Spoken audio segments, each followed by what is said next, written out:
जंगल की घनी जंगली वनस्पतियों के बीच एक गुमनाम रहस्यमय कब्र थी।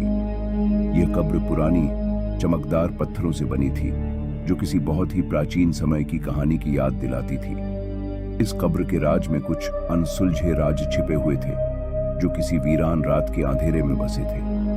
रात के अंधेरे में जंगल में एक आवाज गूंजने लगी, जैसे कोई अजनबी बुलाता हो।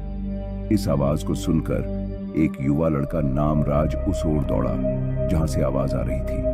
वहां पहुंचकर वह देखा कि एक अनजान लड़की नाम रूहाना वहां खड़ी थी, जो अपने हाथों में एक पुरानी पुस्तक लेकर खड़ी थी। यहाँ क्या कर रही हो? मैं इस पुरानी पुस्तक की खोज कर रही थी। यहाँ कुछ खास लिखा हुआ हो सकता है जो हमें उस रहस्य के नजदीक ले जा सकता है। ठीक है, मैं भी तुम्हारे साथ आऊंगा। हमें यहाँ से आगे बढ़ना चाहिए। राज और रूहाना ने जंगल में आगे की खोज शुरू की। उन्होंने पुरानी रुइयों को हटाते हुए कब्र के पास पहुंचा। एक छिपी हुई दरवाजा उन्हें ध्यान में आया। वे दरवाजे को खोलने का प्रयास करते हुए रहे और अंत में वे उसे खोल दिया। दरवाजे के अंदर एक छोटी सी कमरा था, जिसमें एक और पुरानी पुस्तक थी।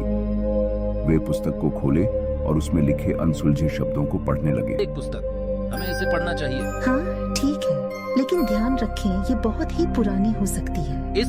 धीरे धीरे वे रहस्य की गहराई में खो गए। राज और रूहाना ने रहस्य का सुलझाव किया और उन्होंने अंत में उस जंगली रहस्य का राज खोल दिया। वे जानते थे कि यह जंगल एक पुरानी साजिश का हिस्सा था, जो अब समाप्त हो गई थी। रहस्य को सुलझाने में हमारी सफलता हुई। हाँ, और ये हमें एक और महत्वपूर्ण सीख देता है। साथ मिलकर हम किसी भी मुश्किल का सामना कर सकते हैं। उन्होंने एक दूसरे को मुस्कुराते हुए देखा जब वे जंगल से बाहर निकले और उनके दिलों में एक नई उम्मीद का रोशनी बिखर गई। ऐसा ही रहस्यमय और रोमांचक कहानी का एक अंश था, जो राज और रूहाना की दृढ़ साथ और विश्वास को दिखाता है। ये सीख हमें याद दिलाता है कि मिलकर काम करने से हम किसी भी अद्वितीय समस्या का सामना कर सकते हैं और हमें एक दूसरे का साथ देने से हमेशा फायदा होता है।